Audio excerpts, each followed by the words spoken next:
2025년 1월 2일부터 4월 16일까지 스카이데일리에 단독으로 실린 11개의 보도기사들을 통해 12.3 계엄령 선포와 선거연수원에서 체포된 99명의 중국인 간첩들에 관련한 핵심적인 내용들을 살펴보도록 하겠습니다. 2025년 1월 2일 대한민국 국가원로회에서 부정선거는 반드시 밝혀진다는 성명서를 발표했다는 내용이 보도됩니다. 12.3 계엄령 선포 시 경기도 수원중앙선거관리위원회 연수원에서 연수를 받고 있던 중국 공산당 전산조작 요원 90여 명이 체포되어 미국 정보요원에게 수사를 받고 있다고 한다며 이들은 세계 여러 나라의 주요 선거 개표를 조작하는 일당으로서 4년 전에 있었던 미국 대선에서 도널드 트럼프 대통령이 가장 큰 피해를 입은 바 있다고 밝힙니다.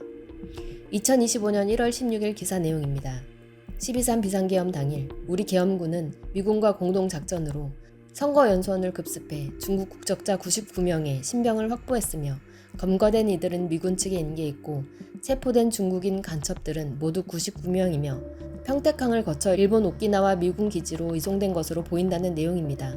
이들은 미군의 신문 과정에서 선거 개입 혐의 일체를 자백했으며 한미 공동작전에 미 국방부 산하 국방정보국 DIA가 관여한 것으로 전해지면서 DIA는 작년 11월 미 대선 이후 도널드 트럼프 대통령 당선인 측과 적극 협력해왔다는 보도 내용입니다.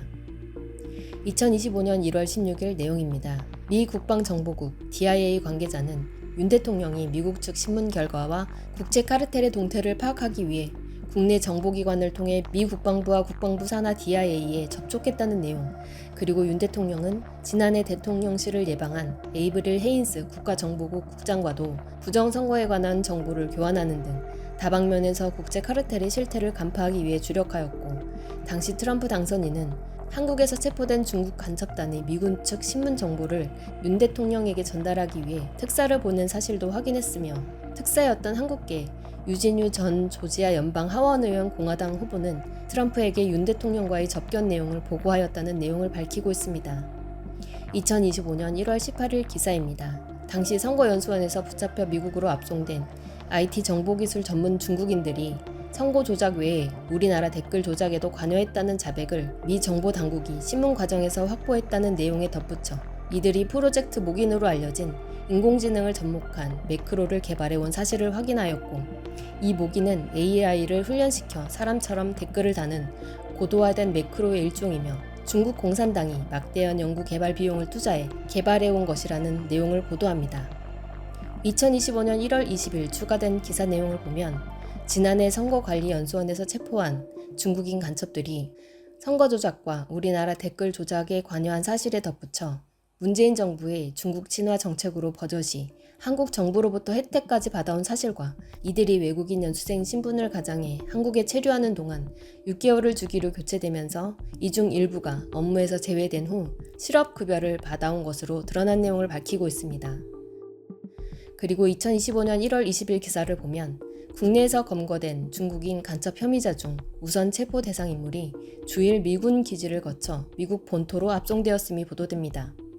그리고 2025년 1월 22일 기사에는 지난해 12월 3일 한미 공조작전으로 검거한 중국 국적자들 중 한국 선거에 개입한 간첩 혐의자들을 미국 정보당국이 일본 오키나와현 나하시에 구금하고 있고, 소식통은 한국에서 간첩법만 마련되면 즉시 신병 인도가 가능하게 한 것으로 이해하고 있다고 설명했음을 추가 보도합니다.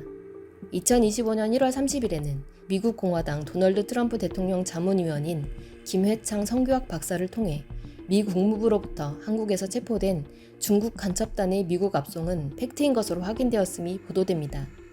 그는 인터뷰에서 바이든 정부 토니 블링컨 국무부 장관이 1월 일본에 급파될 때 트럼프 인수위 측 국무부 담당 인원들도 동행했다는 내용을 밝혔습니다. 또한 2025년 2월 16일 기사에는 노상원 전 국군정보사령관이 한미 공동작전에 의한 중국인 간첩단 검거 보도는 사실이라고 밝혔다는 내용이 실립니다. 당시 서울구치소에 구속 수감돼 있는 노 전 사령관은 부정선거 규명운동을 벌여온 장제원 전 국방대 교수 박사와의 접견에서 스카이데일리의 중국 간첩단 보도가 맞는가라는 질문에 다 맞습니다라고 답했다고 전했습니다. 2025년 2월 23일에는 당시 한미 공동작전에 직접 관여한 관계자가 경기도 수원 선거연수원에 있던 중국인 간첩단 검거는 12.3 비상계엄 3년 반 전부터 치밀하게 준비했으며 노상원 전 국군정보사령관의 작전 개입을 인지하고 있었다고 증언한 내용을 추가 보도합니다. 2025년 4월 16일 기사에는 윤석열 전 대통령이 중국 간첩단 체포 사건과 관련해 그걸 공개하면 한중 간에 전쟁이 난다는 취지로 말하였다고 윤 전 대통령의 최측근이 밝혔다는 것을 보도합니다. 구체적으로 왜 계엄을 하면서 중요했던 정보를 중요한 때 국민이 원하고 또 재판에 유리한 국면이 분명히 있는데도 공개하지 않았는지 국민이 의아해하고 있다고 질문하자 윤 전 대통령은 그거는 내가 대응을 못했다. 그러면 바로 중국하고 전면전이 터지는 것이라고 심정을 피력했음을 이 기사를 통해 전합니다. 이렇게 선거연수원에서 체포된 99명의 중국인 간첩단에 대한 내용을 큰 맥락에서 대략적으로 살펴보았습니다. 우리는 이 보도 내용들을 통해 다수 직간접 관여자들의 구체적인 증언 내용을 확인할 수 있고 이러한 근거로 보도 내용들을 취합해 봤을 때 선거 부정의 국제 카르텔이 우리나라 깊숙이 침투해 있었다는 사실을 부정할 수 없는 것으로 보여집니다. 이와 관련된 자세한 내용들은 설명란의 참고자료 링크를 참조하시어 확인하시길 바랍니다. 시청해 주셔서 감사합니다.